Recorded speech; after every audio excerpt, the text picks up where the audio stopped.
ఏంటి మీరు కూర్చోబెట్టి స్మగ్లింగ్ చేయడానిక? Seize the ship. If any pressure comes from central government, we'll see.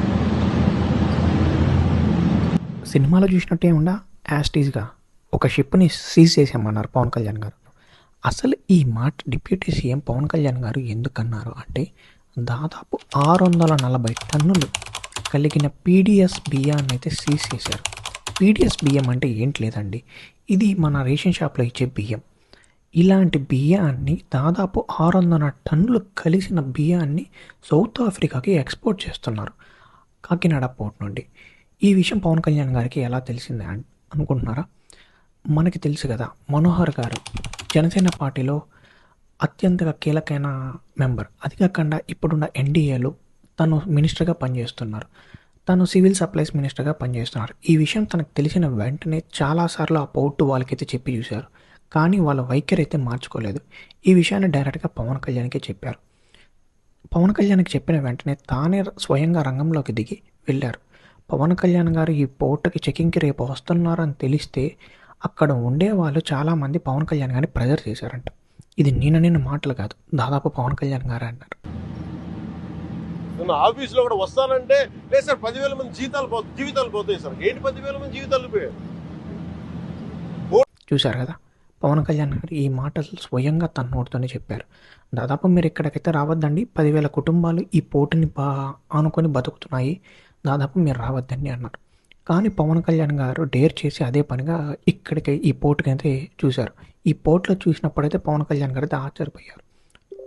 దాదాపు 640 టన్నులు అంటే మామూలు విషయం కాదండి. కొన్ని 100 కోట్లు ఇక్కడ టర్నోవర్ అవుతున్నాయి. ఎలా ఇక్కడ 100 కోట్లు టర్నోవర్ అవుతున్నాయి అనుకుంటున్నారా? దాదాపు మనకి ఇచ్చే రేషన్ బియ్యం కిలో 43 రూపాయలు ఉంటుంది. బట్ వీళ్ళు సౌత్ ఆఫ్రికాకి ఎక్స్పోర్ట్ చేసి అక్కడ కిలో బియ్యం 73 రూపాయలకు అమ్ముతున్నారు. చూశారు కదా ఎంత వేరియేషన్, దాదాపు మనకి 20 రూపాయల వేరియేషన్ ఉంది. అంటే వీళ్ళు దాదాపు 600 టన్నులు కొంటున్నారు, ఎక్స్పోర్ట్ చేస్తున్నారు. మన అలా లెక్కేసుకోండి, 1 కేజీ మీద 20 రూపాయలు వస్తుందంటే దాదాపు కొన్ని క్రోస్లో ఉంది వీళ్ళ ఇన్కమ్. చూశారు కదా ఈ మాఫియాని. ఒక పేదవాడికి అందాల్సిన బియ్యాన్ని రేషన్ షాప్లో ఏంటి తక్కువ రేటుకు కొని వీళ్ళు ఎక్స్పోర్ట్ చేసుకుంటున్నారు. అంటే దీని అర్థం ఏంటో తెలుసా? పేదవాడికి బియ్యం అందట్లేదు కరెక్ట్గా. చూశారు కదా, గవర్నమెంట్స్ ఎన్ని ఫంక్షన్స్ అయినా ఇలాంటివి ఉన్నాయి. దాదాపు ఇది పాత గవర్నమెంట్ చేసుకుంది అనుకుంటున్నారా?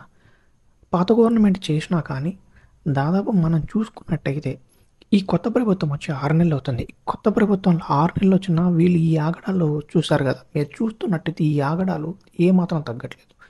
వాళ్ళు 6 నెలలు అయినా కానీ భయం లేకుండా ఇంపోర్ట్స్ అండ్ ఎక్స్పోర్ట్ చేస్తున్నారు.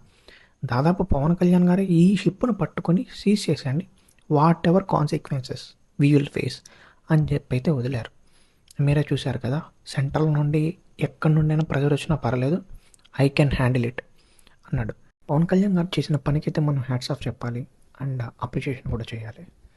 అలాగే ఇలా పేదవాడి ఆకలి, పేదవాడి కడుపు నింపే అన్నాన్ని కూడా ఇలా స్మగ్లింగ్ చేసుకొని తినడం ఎంతవరకు న్యాయం?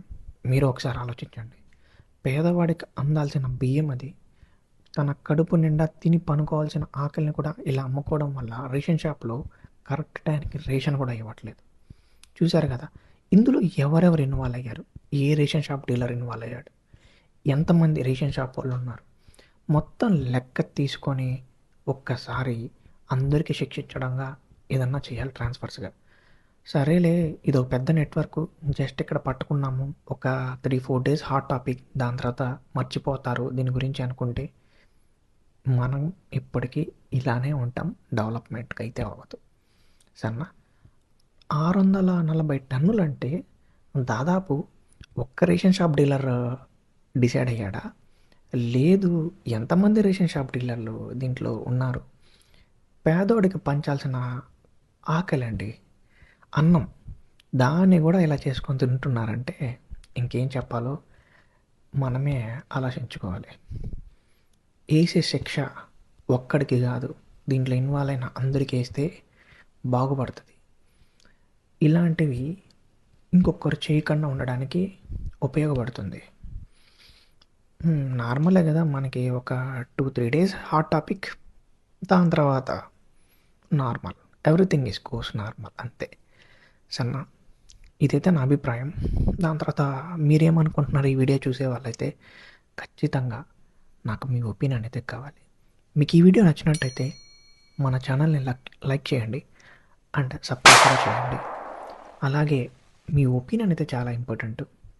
కొత్తగా వచ్చిన వాళ్ళైతే మీ ఒపీనియన్ కామెంట్ బాక్స్లో అయితే ఖచ్చితంగా పెట్టండి. థ్యాంక్ యూ అండి. Thank you so much for watching this video.